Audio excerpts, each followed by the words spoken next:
지난주에 저희 아들과 손자가 방문을 했습니다. 가만히 보니까 할머니의 눈빛이 아주 반짝반짝하고 평소보다 더 웃고 기뻐하는 것 같았습니다. 우리 내외도 오래간만에 이제 아들과 손자를 보니까 피곤하지만 기쁘고 좋았습니다. 무엇이 그렇게 만들었느냐? 아들과 손자를 보는 그 기쁨이 힘이 된 거예요. 피곤하고 힘이 들지만 힘이 없지만 힘이 더 쏙붙여요. 왜 그러냐? 아들과 손자가 우리에게 힘이 되기 때문에. 이스라엘 백성들이 예루살렘 성벽을 다 건설했습니다. 우리 같으면은 건설하자마자 야 이제 끝났다. 떡도 하고 뭐 잔치를 크게 벌려서 이제 잔치를 할 텐데 느헤미야는 그것으로 끝나지 않았습니다. 즉시 느헤미야가 한 것은 뭐냐? 느헤미야서 7장에 보면은 쫙 포로로 잡혔던 사람들의 이름이 나옵니다. 근데 이것이 느헤미야와 같이 갔던 사람들이 아니고 90년 전에 수르바벨과 함께 그 바벨론 포로로 잡혀갔던 그 사람들이 다시 돌아왔는데 그때 왔던 사람들의 이름입니다. 느헤미야 당시의 사람들이 아니에요. 에스라서 2장에 보면 똑같은 이름이 쫙 나옵니다. 네. 그래서 왜 이것이 여기 있을까 생각을 해봤어요. 저는 느헤미야 마음속에 처음에 포로에서 잡혔다가 해방되어서 돌아온 자기 조상들의 어떤 당시의 상황, 저들의 마음, 이런 것들을 다시 한번 되살리기 위해서 뭐 그런 게 아닌가 이런 생각을 해봅니다. 그래서 느헤미야 8장에 보면은 그 사람들의 7장에 보면 쫙 나와요. 그러면서 73절에 7장 이와 같이 제사장들과 레위 사람들과 문지기들과 노래하는 자들과 백성 몇 명과 느디님 사람들과 온 이스라엘이 다 그 본성에 거하였느니라. 그래서 그때는 예루살렘 성에 이 먼저 왔던 사람들이 거했다 그런 얘기예요. 그런데 느헤미야가 다시 예루살렘 성에 갔을 때의 상황은 어떠냐? 성벽은 허물어지고 집들은 무너지고 이스라엘 사람들은 뿔뿔이 헤어지고 그런 상황이 있어요. 그 본성에 거했던 사람들이 그게 많지 않았습니다. 그래서 8장 1절에 보니까 이스라엘 자손이 그 본성에 거하였더니, 그러니까 본성에 거한 사람들이 얼마나 됐는지는 모르겠어요. 그 본성에 거하면서 7월에 이르러는 모든 백성이 일제히 수문 앞 광장에 모여 학사 에스라에게 여호와께서 이스라엘에게 명하신 모세의 율법책을 가지고 오기를 청하매. 그러니까 성벽이 끝났습니다. 느헤미야는 그것으로 끝나지 않고 이스라엘 사람들이 다시 영적으로 하나님이 하신 일을 기억하며 하나님을 생각하며 하나님을 섬기기를 원했던 거예요. 그래서 여기 보니까 7월이면요 이스라엘 사람들이 아주 귀하게 여기는 달 중에 하나입니다. 뭐 다른 날도 그렇겠지만 특별히 7월달은 이스라엘 절기 중에 지난번에 제가 말씀드렸는데 어떤 절기가 있어요? 7월에? 기억나는 건 없어요? 나팔절이 있죠. 염기뻐가 있죠. 그래서 이런 중요한 절기가 7월에 있는 거예요. 그래서 그 7월에 뭐였다. 이스라엘 사람들이 느헤미야의 리더십 하에서 그냥 세상 사람들과 똑같이 생각하고 그렇게 한 것이 아니고 뭔가 다르게 행동했던 것을 우리가 볼 수 있습니다. 저는 느헤미야가 예루살렘 성벽을 건설하고 이제 이스라엘 사람들의 마음속에 그게 두 가지가 달라진 게 있다고 봐요. 첫째는 다른 사람들이 보는 이스라엘 사람들의 모습입니다. 그 성벽을 쌓기 전에는 그 주변에 있는 에돔 사람이나 뭐 토비아나 또는 이런 사람들이 이스라엘 사람들을 조롱하고 무시했어요. 성벽을 쌓고 나니까 그 사람들이 이스라엘 사람들을 다시 보기 시작했어요. 저는 요즘 가끔 제가 처음 미국에 74년도에 왔는데 74년도에 왔을 때는요, 미국 사람들을 이슈에서 이 세상 사람들이 한국이라는 존재를 잘 몰랐습니다. 뭐 관심도 없었습니다.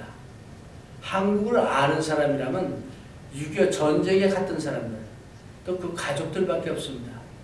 그런 사람들이 이렇게 저 지방에 가서 교회 가서 이렇게 만나면요, 악수 탁 하면서 하는 날에 그 한국 엄청 춥다고, 지금도 이렇게 춥냐고 뭐 그런 얘기를 합니다. 그래서 한국이 어디 붙어 있는지 뭐 그렇게 한국이 대단하지 않았어요. 무시했습니다.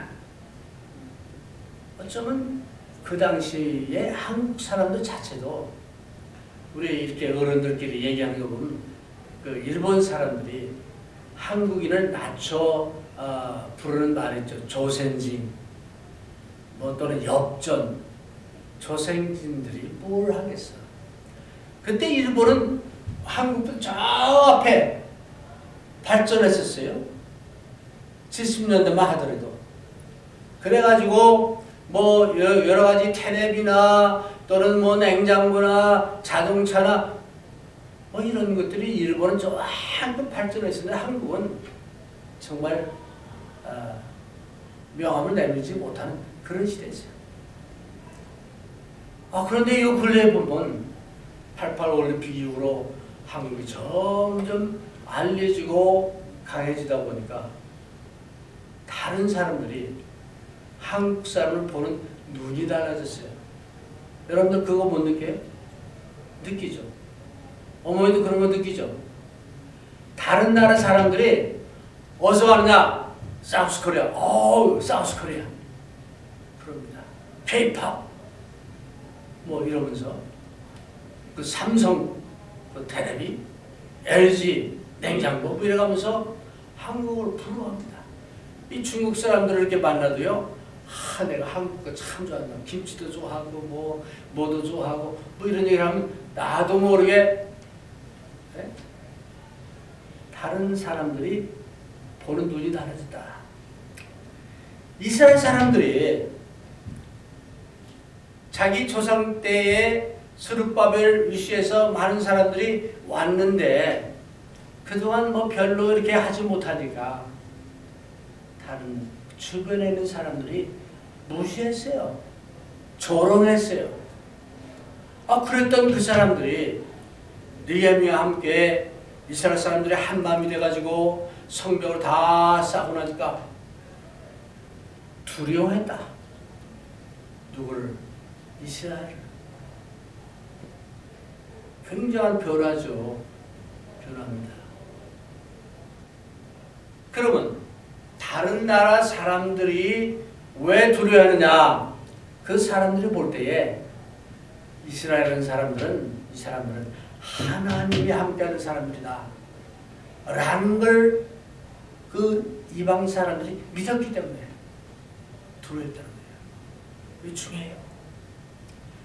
우리가 크리스찬으로서 하나님의 백성으로서 우리 주변에 있는 사람들이 우리를 볼 때 조롱하고 무시하고 뭐 손가락질하고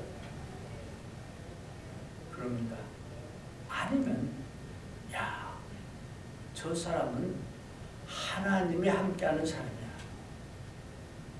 정말 하나님을 믿기 때문에 뭔가 달라 라고 보면서 자기들도 모르게 두려워하거나 존경하거나 그런 마음을 갖고 있는지 그런 것을 우리가 살펴봐야겠습니다. 초대교회 때 막 교회가 막 성장하고 이제 복음이 전파되고 하니까 그 예루살렘 사람들이 안 믿는 사람들이 크리스천들을 두려워했다. 그런데 지금 현실은 그렇지가 않습니다. 안 믿는 사람들이 다른 종교 믿는 사람들이 크리스천들을 그냥 조롱하고 무시하고 그렇습니다. 왜? 저네들은 하나님이 함께하는 사람이 아니야. 안 믿는 사람이랑 뭐 다를 거 없어. 보니까 별 볼 일 없어. 그렇지 않은 거예요. 이스라엘 사람들을 보는 주변 사람들의 인식이 달라졌어요. 그랬더니 유대인들이 이스라엘 사람들이 자아인식이 달라졌어요. 자기가 자기를 보는 눈이 달라졌어요. 네. 전에는 그냥 뭐 조롱거리고 비웃음 받고 뭐 힘이 없고 그런 사람으로 여겼는데 다른 사람들이 이제 다르게 인식해 주니까 영어로 말하면 아이덴티티. 나는 하나님의 백성이야. 나는 하나님의 선택된 백성이야. 하는 이런 인식이 강해진 거예요. 강해진 거예요. 이게 굉장히 중요한 거예요. 그래서 그런 인식이 강해지니까 그때부터 이스라엘 사람들이 생각이 달라지는 거예요. 뭔가 달라지는 거예요. 네. 그래서 그네들의 그 인식이 달라지고 믿음이 달라지고 생각이 달라지고 행동이 달라지고 이렇게 되는 거예요. 그래서 오늘은 그 이스라엘 사람들이 어떻게 달라졌는지 달라진 모습들을 오늘 말씀을 중심으로 해서 살펴보려고 하는 겁니다. 첫 번째로 이스라엘 사람들이 율법을 듣고 배우기를 원했다. 율법을 듣고 배우기를 원했다. 바꿔 말하면 하나님의 말씀을 사랑하고 하나님 말씀을 배우고 하나님 말씀을 듣기를 원했다.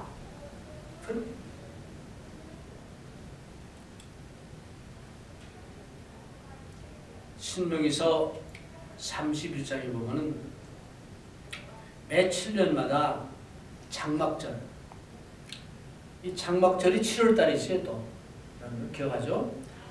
그 모여서 장막절이 매년 있는데 특별히 7년마다 한 번은 모여가지고 모든 이스라엘이 모여가지고 하나님의 말씀을 듣고 또 하나님의 말씀을 선포하는 그런 것들이 신명기서 31장 10절에서 13절에 나와 있습니다. 우리 한번 제가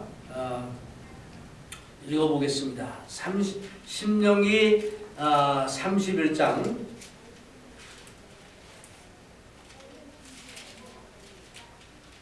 10절입니다.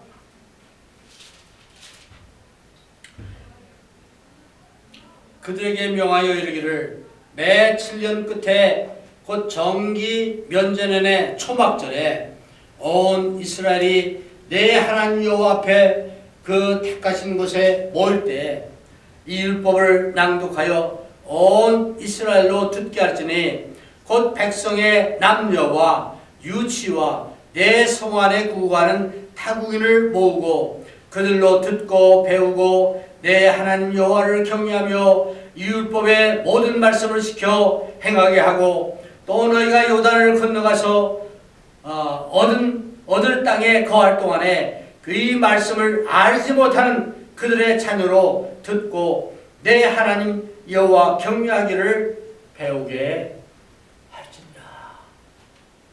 이게 이미 오래전에 신명기서에 이런 말씀이 있어요.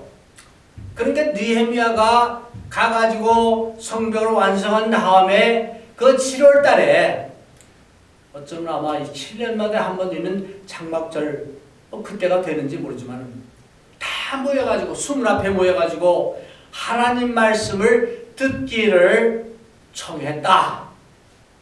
그 중요합니다. 그러니까 그 에스라에게 말씀 율법책을 가지고 오기를 이니시에 청했다. 듣기를 원했다. 네. 그래서 아까 말씀드린 대로 7월달은 나팔절과 또 속죄절과 또는 장막절 이런 것이 계속 있는 그런 중요한 날입니다. 그때 이네들이 모여가지고 이게 아이들까지 다 모인 거 보니까 어쩌면 7년 만에 모이는 그게 아닌가 이렇게 싶어요. 그래서 학사 에스라에게 이제 성경을 율법책을 이제 읽기를 원했다. 근데 1시간 한 게 아니고 몇 시간이에요?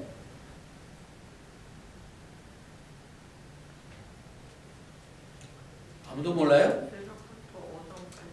네. 그러니까 새벽부터 오전까지니까 정확하게 몇 시간인지는 모르지만 1시간 아니죠.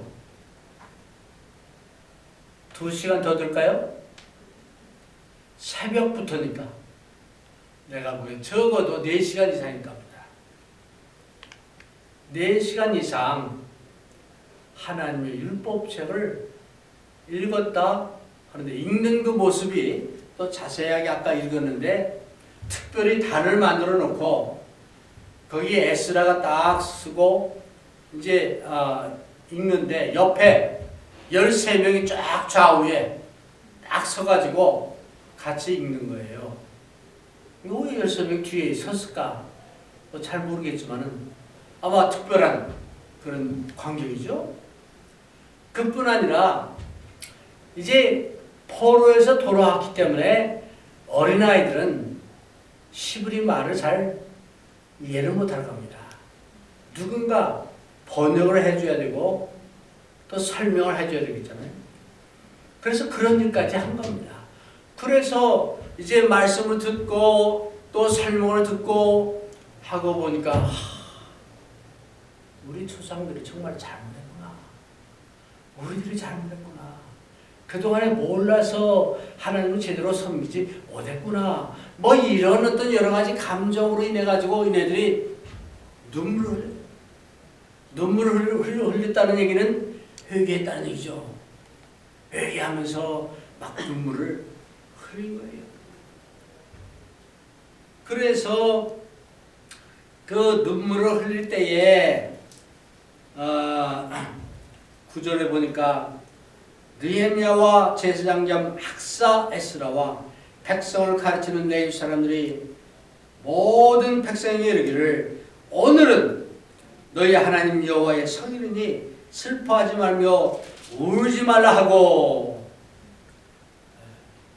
그래서 첫 번째 이스라엘 백성들이 달라진 게 뭐냐면 말씀을 사랑했어요. 그래서 말씀을 들었습니다. 두 번째는 율법을 듣고 말씀을 듣고 어떻게 했어요? 회개하며 먹었다.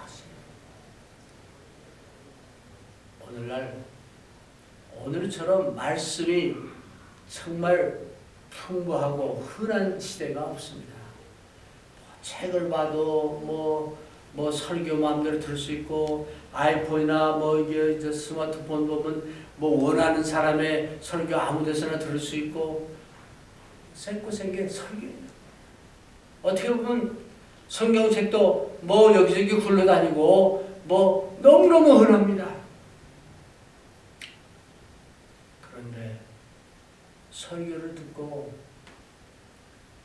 말씀을 들어도 마음에 감동이 없고 회개하는 마음이 없고, 야, 그 설교 재미없어. 그 설교는 뭔가 나한테 맞지 않아.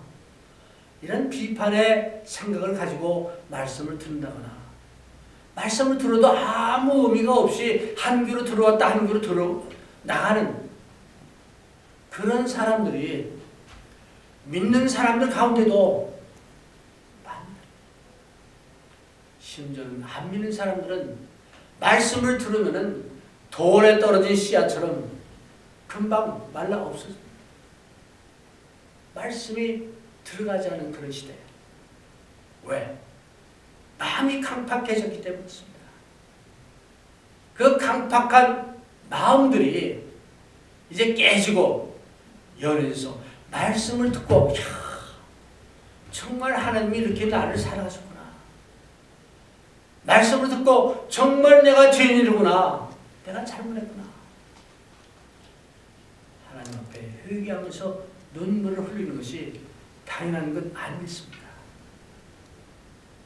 그런 그 말씀에 대한 센스가 약해진 시대가 어쩌면 오늘의 시대가 아닌가.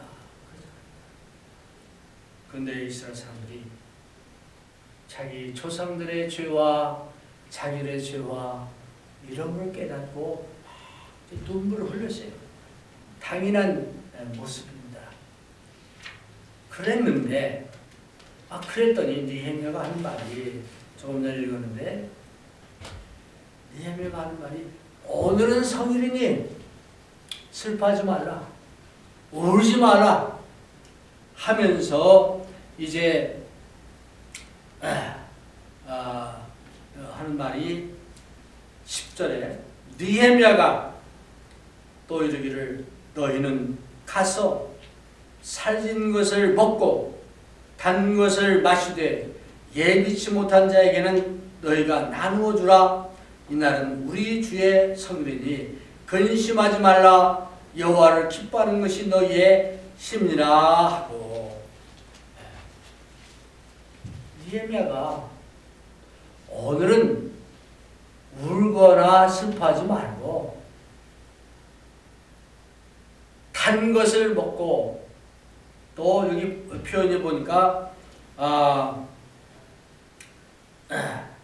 조금 전에 읽었죠?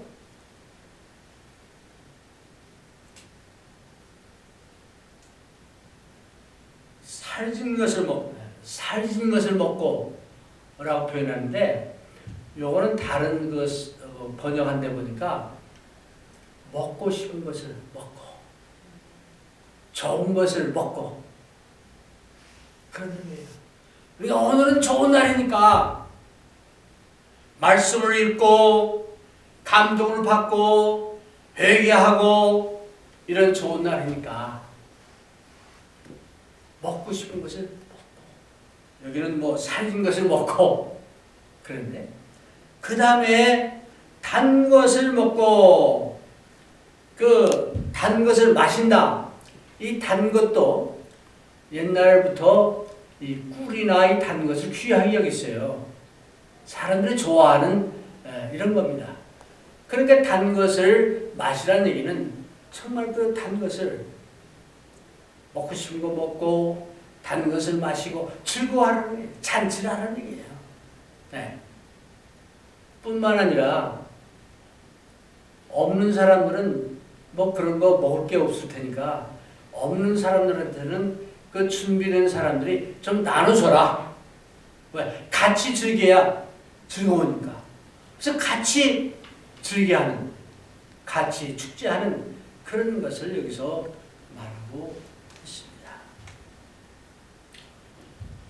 어찌 보면 여기 느헤미야의 말이 여러분이나 저의 마음을 아마 감동케 한지 모르겠습니다. 뭐냐? 오늘 설교의 그 제목처럼 여호와를 기뻐하는 것이 너희의 힘이라. 다른 그 어떤 것보다도 하나님을 기뻐하는, 하나님 때문에 기뻐하는 그 기쁨이 힘이라는 거예요, 여러분들. 나이든 노 할머니가 정말 손자, 증손자가 와서 힘들어 죽겠는데 뭐 좀 힘들죠. 그러나 사랑하는 마음이 있기 때문에 힘이 드는 게 아니라 더 기쁘고 힘이 나는 겁니다. 마찬가지예요. 오늘 우리가 힘들고 어렵고 고난 가운데 있지라도 정말 하나님이 나와 함께 하시고 우리가 하나님이 이제 우리를 주관하시고 이것을 믿는다면 여호와가 또는 여호와를 기뻐하는 그것이 우리의 힘이다. 예수는 나의 힘이요 찬양했습니다. 하나님의 말씀이 우리의 힘이요 우리의 소망입니다. 하나님이 우리의 소망이요 하나님이 우리의 기쁨입니다. 바로 이것을 얘기하고 있는 것입니다. 결론의 말씀을 드립니다. 여호와를 인하여 기뻐하는 것이 힘이라는 오늘의 말씀이 정말 여러분들에게 해당되기를 바랍니다. 오늘 우리 주변 상황을 살펴보면 기쁨이 사라져가고 있습니다. 뉴스에 보면 인플레이션은 자꾸 올라간다고 합니다. 물가는 정말 눈에 띄게 올라가서 더 이 시장 바구니가 얇아집니다. 코비드-19 이것이 빨리 없어져야 하는데 아직도 계속 유행하고 이런 것으로 인해서 고통을 많이 당하고 있습니다. 뿐만 아니라 정말 이제 눈을 뜨고 가만히 보면은 야, 세상이 어떻게 이렇게 됐을까? 정말 세상의 부도덕함, 부모와 자식 간에도 정말 일어나서는 안 되는 그런 일들이 일어나고 사랑하는 그 사람들끼리 정말 일어나지 않으면 좋았을 그런 일들이 일어나는 이런 시대에 우리가 살고 있습니다. 우리의 기쁨을 앗아가는 것이죠. 어찌 보면 옛날 사람들은 옛날에 그 좋았던 옛날에 하면서 옛날에 어떤 풍습이나 이런 것이 하나둘 사라져가는 것을 한탄하고 슬퍼합니다. 네. 그래서 우리의 기쁨을 앗아가죠. 또한 세계 곳곳에서 일어나는 재난과 전쟁과 이런 소식으로 인해서 나도 모르게 암울해지고 또 우리의 기쁨을 뺏깁니다. 야고보서 1장 2절에 보니까 내 형제들아 너희가 여러 가지 시험을 당하거든 온전히 기쁘게 여기라 말씀하세요. 여러 가지 시험을 당하면 기쁨이 없어져요. 기뻐할 수가 없어요. 그런데 야고보서에는 기뻐하라 그랬어요. 왜? 그 다음 구절에 보니까 이런 시험들이 우리 믿음을 단련시키고 인내하게 만든다. 그러면서 우리 믿음이 성장하게 한다. 그렇기 때문에 기뻐하라 라고 말하고 있습니다. 성경은 우리에게 믿음은 시련과 고통을 안 당한다. 그런 말은 한 군데도 없습니다. 우리 믿는 사람도 시련과 고통을 당합니다. 그러나 그런 시련과 고통을 당했을 때에 그 시련 가운데도 우리의 기쁨을 간직하고 믿음을 간직하고 이제 우리가 하나님을 섬길 수 있는 그런 뭐가 있기 때문에 우리는 오히려 더 기뻐할 수 있다는 것입니다. 이스라엘 백성들이 자기들이 하나님의 선택된 백성이고 하나님이 자기들을 사랑하셔서 포로로 잡혀가기도 하시고 해방도 시켜줬습니다. 그걸 이제 잊어버린 거예요. 그래서 그냥 먹고 사는데 전전긍긍하며 살아가다가 느헤미야라는 지도자가 와가지고 이제 으쌰으쌰해서 성벽을 건설하고 다시 영적 부흥운동을 일으키니까 말씀을 사모하게 됐고 말씀을 듣고 기쁨을 갖게 됐고 그러면서 회개하고 눈물을 흘리게 됐고 그러니까 그런 과정을 통해서 기뻐하고 잔치를 하고 단 것을 마시며 또 먹고 싶은 것을 먹을 수 있는 그런 장으로 바뀌게 된 것입니다. 사랑하는 여러분, 우리는 하나님의 백성입니다. 하나님의 백성에게 사도 바울은 크리스천들을 향해서 이렇게 말합니다. 주 안에서 항상 기뻐하라. 내가 다시 말하노니 기뻐하라. 왜? 하나님으로 인한 기쁨을 우리는 간직하고 있고 거기에서 우리는 힘을 얻는 사람들이기 때문입니다. 여호와를 기뻐하는 것이 여러분의 힘이 되기를 주의 이름으로 권면해 드립니다.